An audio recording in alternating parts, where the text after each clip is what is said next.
او داسې خلکو نه مې لرې ساته خدایه چې په خوله یې راته یو وي په زړه بله.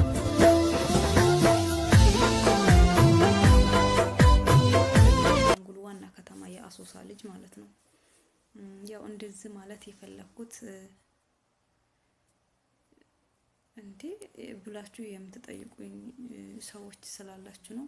አንደኛ ቤኒሻንጉል ውስጥ የሚኖሩት በርታዎች ሩጣናዎች ብቻ የሚመስሏችሁ ሰዎች አሏችሁና አሶሳ ውስጥ ማለት ቤኒሻንጉል ውስጥ ብሔር ብሔረሰቦች የሚባሉት ሁሉም ይኖሩባታል እና እሱን እንድታቁልኝ ፈልጌ ነው። በዚህ አጋጣሚ ሀገሬን በጣም ነው መወዳትና የትንሽ ስባል ቤኒሻንጉል ነው ምለው አሶሳ እንኳን አለልምና ትለያለች።